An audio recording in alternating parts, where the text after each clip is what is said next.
Okay, now I would like to welcome Srinidhi Rao. He is the Senior Vice President from the same company. He oversees everything from pre-sales, strategy and delivery of mobile solutions for global and Indian corporates. Welcome, sir.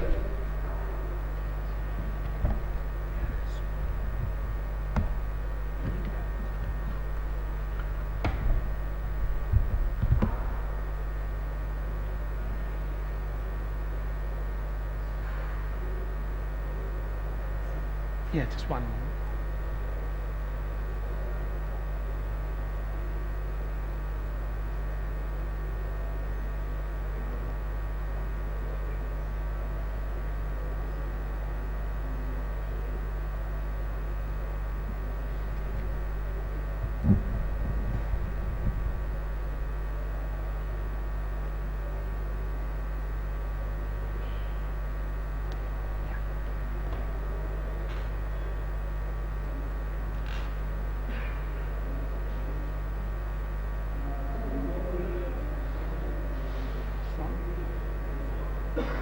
Yeah, is this on?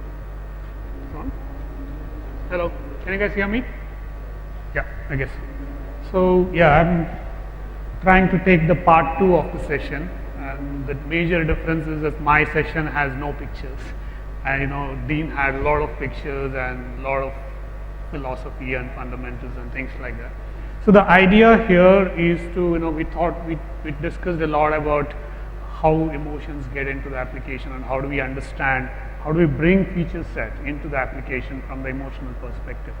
Now, that's one part of it. That's where you build your feature set, that where you build your UX and you decide on what you want to do, how you want to go about and everything else. Then we get into a little bit of an engineering part of it. Ultimately, whatever we have designed, it has to be in your application at the end of the day. It has to come into your app. When user uses it, he has to see those emotions or those features that for the purpose that you have designed it for, right? So very quickly, my session is very quick. The only few things that I'm going to cover into, one is the translating design into an engineering, and we'll take a QA after that. So when you're talking about translating design into an engineering, right, there are a few key factors that all of us needs to look into. One is the technology choice. I'm sure all of us debate over it. It's a long debate that we always have. And then there are key pain points as a user, when user is using your application. How do we address them? What are the things that probably we should do? I mean, this is again, these are the points probably our technology teams and our teams have come across and said, okay, look, these are the common areas that we have been getting across the applications that we use. So basically a knowledge sharing, right? I'm sure most of them you would know about it, or probably would have experienced it or understood it, or probably you see it every day, right? And then the last point is again to how do we build some of the experience into your application very quickly, right? So the technology choice, right? I'm sure all of you know about it, right? So there are multiple ways to develop a mobile application today. There is native, there is cross-platform, and then we go to hybrid, and there's so many other things, right? Now, one of the common questions we get asked always, or rather any customer that comes to us saying that, look, okay, I want an application very quickly done in the least amount of cost, but it has to look great, right? So that's the kind of experience anybody would have it, right? But the challenge is we always go back to and tell them, look, it depends on what is the experience that you want to give to your end user, right? It's not us deciding it, it is the customer deciding it. They have to decide what is the experience that they want to give to their users, right? So each of these technology choices that we have, I'm sure when you say native, we are using native technologies. It has its own pros and cons. I'm sure there are a lot of articles written over it, a lot of people debated on it. And again, cross-platform, again, there are many, there's Xamarin, there's Titanium, plenty of them, right? Even they have their own pros and cons, and then hybrid is catching up, and there are a lot of things happening in that. So the way we look at this whole technology choice is from the point of what is that we are delivering it to the end user, and what is the experience that we are trying to deliver, right? There are certain experiences which can or cannot be delivered using some of these technologies, right? So there are cases wherein we would say, okay, let's do it hybrid. Then we would also go back and tell them that, look, technology choice should happen before you even start designing the application, right? It cannot happen after you design the application. The problems are this, right? Let's say you go to Dean and say, Dean, I have this idea, let's design it. He will put up a beautiful design and whatever it is, and then you come up and say, let's do a cross-platform application of it. So Dean is going to say that, no, this is not going to work. It's going to screw up the experience of the application. Why didn't you tell me earlier? Maybe I would have designed the application for cross-platform, right? Or maybe I would have designed the application for being a hybrid solution. I'm sure there are multiple options. For example, take any cross-platform solution. It is a cross-platform for the reason, there is a common denominator solution that is going to develop across the platforms, iPhone, Android, and everywhere else, right? That means most likely it may not be able to drive the native experience 100% into the cross-platform technology. If there is a user experience or user interface that is designed for native, probably it won't work very well for cross-platform. So the technology decision should be happening before you even get into the design aspects of the application, where you actually say, okay, I am going to develop for this particular solution, I am going to develop a cross-platform version. Right? Then we design for it and develop and goes on. Right? Yes, it is also a lot of discussion. A lot of people come up and ask you, okay, I am doing an enterprise solution, can I do cross-platform? Yes, no, depends. Right? It may or may not. It again depends on what is that you want to deliver. Yeah, it could be like one particular workflow that you are delivering it to your user. Maybe you want to evaluate it quickly, get feedback, and then go ahead and do something else. Maybe it works. The classic example is Facebook and LinkedIn. Right? Both of them, when they released the first version of the application, they were hybrid applications. I don't know whether you guys remember it. When you do refresh, it used to take, the web pages used to load. Basically, they converted their mobile web into a, native shell and put it into an application. The reason probably, there was a very good article written by LinkedIn engineering team as to why did they do it. Right? They wanted to do a lot of changes and experimentation with the application to understand what works and what doesn't work, how the user is going to use their solution and things like that. But today, both Facebook and LinkedIn are native solutions. Right? But there are similar arguments. A lot of companies would use it in different approaches to experiment these things. So what I want to probably summarize here is that the technology choice is an item that you should do before you design, probably when you conceptualize your application as to what you want to do with it, right? Not after that. So now what are the considerations? As I was summarizing, the consideration is UI UX parity with the design. That's one consideration. Performance is another consideration that you should look at.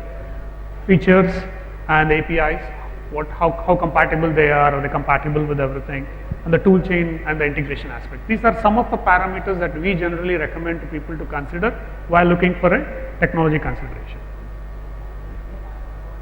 Now comes the key pain points. Now these are the pain points I'm sure you might have noticed while using some of the mobile applications. Right? Now what we are trying to do here is to understand that and see how we can address it. Right? So for example, one is when you are downloading an application, first thing that you see is what is the application size.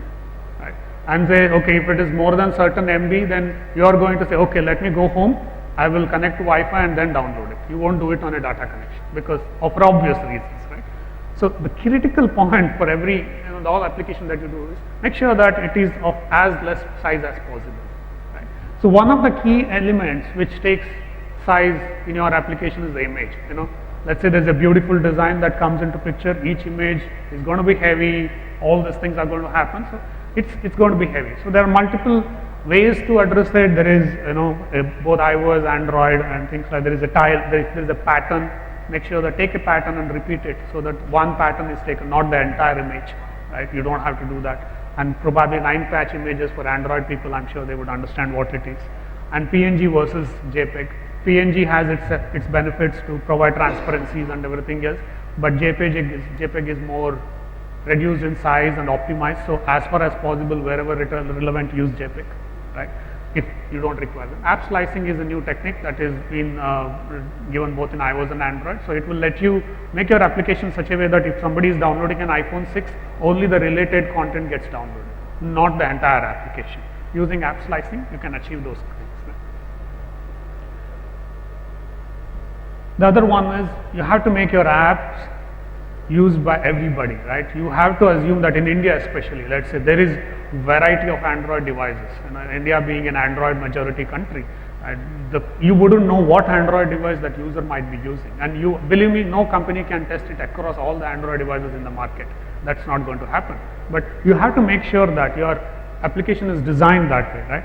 So you have to make sure that the buttons are large enough, it takes care of those aspects, and so that when user touches, he is using your thumb or he might be using one finger. It depends on how he is holding the phone and using the application. So you have to take care of those aspects. Your designer would obviously come and tell you, okay, this is the size, make sure that you stick to that, right? And the font size, right? Again, it depends on the phone that you are looking at. If you are looking at a low-end phone, then the smaller screen, the font size could be bigger and it may not fit in very well. So you have to understand that either you have to change the font size based on the phone the user is using in, or provide him an option to do that in the application, if it is a content driven applications predominantly. Critical thing, load the content quickly, whatever it is your app. See, the user has to spend the time in your application, not while loading or waiting and doing everything else in around it, right? The critical part is, he was telling about loading icon comes in. Nobody likes to do that, and there is only so much of patience user has when it comes to your application. There are so many choices in the market. Why should he spend time with your application? So intelligently cache it or prefetch it, or make sure predict what the user is going to do next. Okay, he's reading one article, maybe he's going to read next article. Prefetch it so that when he swipes in, it's automatically there. You don't start loading it then, right? So those kind of things, right? And prioritize what content you are going to load, right? For example, there could be image, there could be text, there could be advertisement in your application, or there could be so many kind of contents. So you have to prioritize what is important to the user and load that quickly so that user starts consuming it, and then comes everything else. You might have seen some news application where an ad comes first, but there won't be any article. There will be a blank screen. After 2 minutes, it starts coming in, right? So those are like, okay, I'm looking at the ad forever, right? It doesn't make sense. But so that's the way you have to make sure that whatever is important to the user, that comes in front. And as much as possible, build your APIs in such a way that you are translating the compressed data between the server and your application, especially to ensure that the data transfer is quick and you are doing quickly and getting it loaded quickly, right? That's very critical for us. This is very important, right? See, your app cannot drain the battery, because today probably battery is the most important commodity for everyone else, right? When you are on the road, especially mobile you charge and go on, So you have to make sure that your application consumes as less battery as possible, right? So you have to probably figure out a few things. For example, if there is a sync operation happening and you're using the data connection would pull the battery out, right? It will consume more battery. See whether we can do it at a different time, either when the phone is charging, or probably when the battery level is a little higher, and so that you don't pull in too much. If there is a 20% battery, your application starts doing sync up, either he is going to shut down your application, or he is going to just kill the application, right? So you have to understand those kind of things. And again, understand what is the state of the device, and try and adopt your application to the state of the device. That would always help to ensure the things, and optimize it. Don't do background operations if you don't require it to, and use the services that consume a lot of battery in a very required manner. That would always help to this thing. And for example, look up location. For example, GPS is one of the major battery consuming things.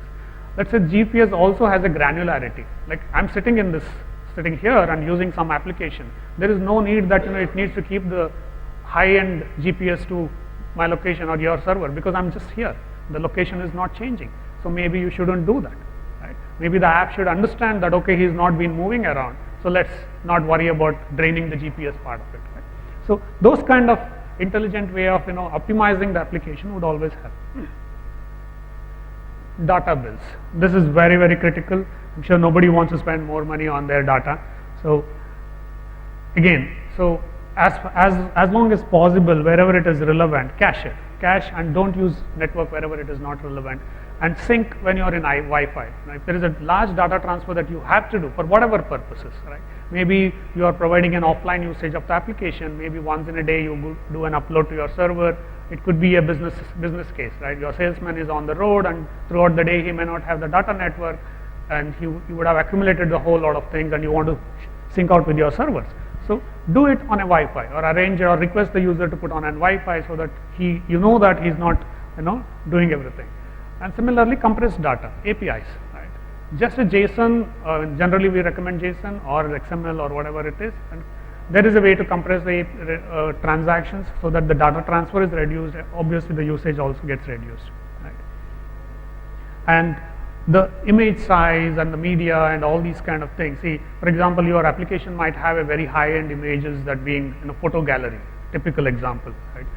So it need not be that like you are holding an Android device that let's say medium resolution one. There's no point in showing a very super high resolution image onto it, because the user is not going to make a difference anyway, right?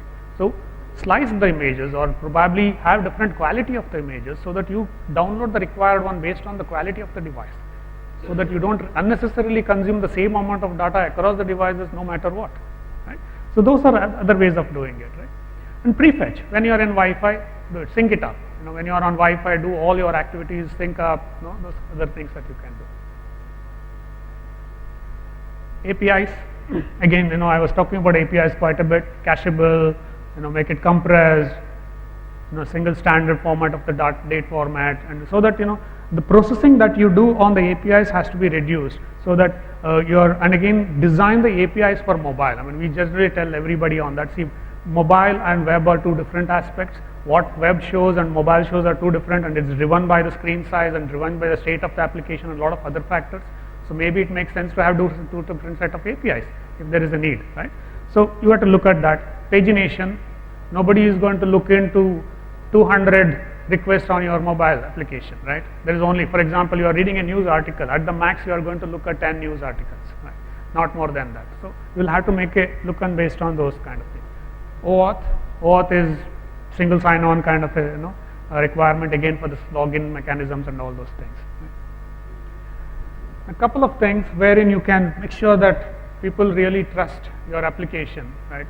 Be sensitive. I'm sure you're going to use a lot of information. I mean, I can download a lot of Android applications today. They will be doing too many things. They will be asking access to my address book, access my photo gallery and everything else.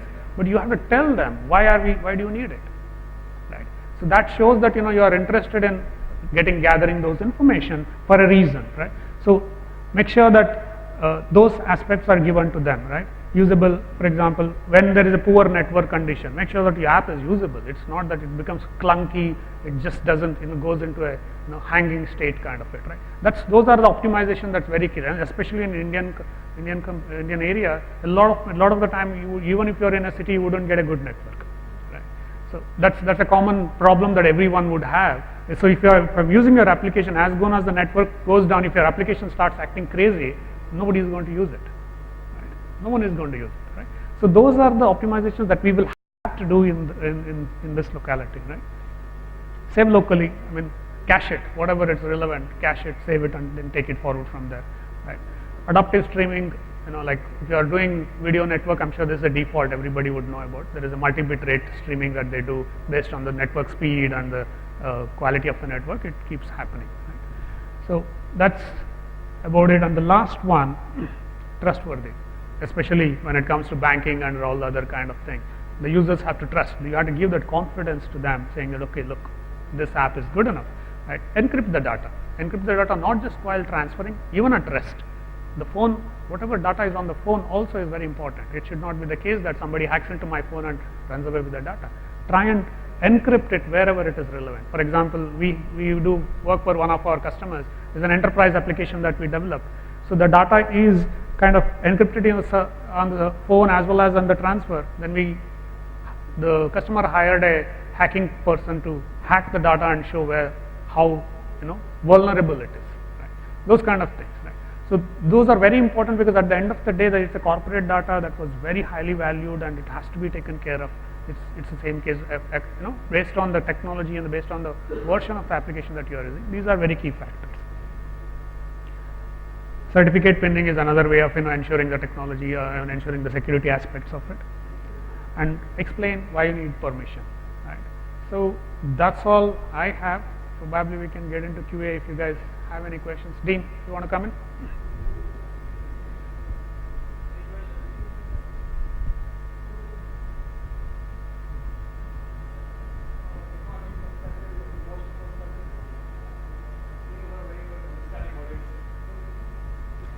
Hi, good afternoon. This is myself Partho Chakravarti from M Junction. So what you have talked about so far is more or less it's on the mobile side, mobile apps development side. What are the things we needs to be considered?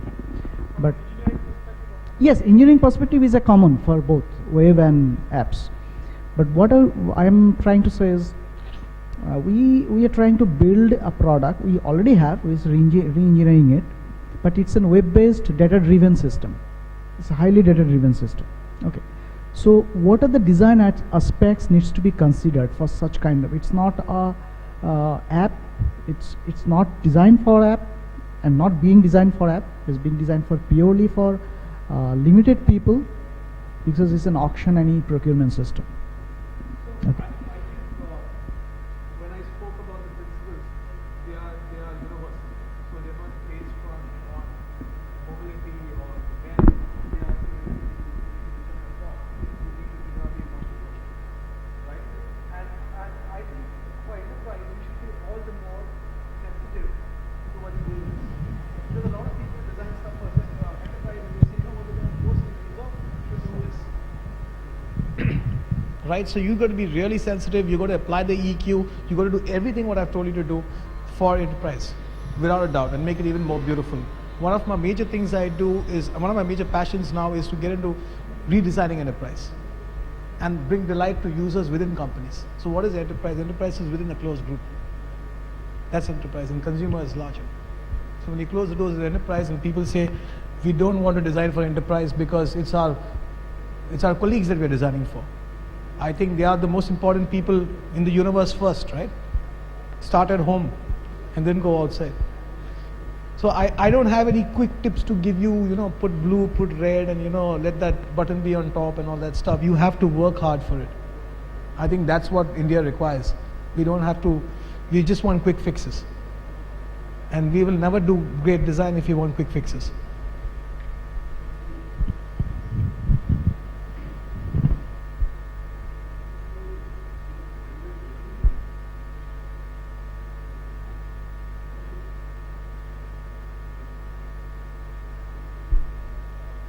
Given the example of that knife, and in the knife, you actually said it has got basically two types of emotions.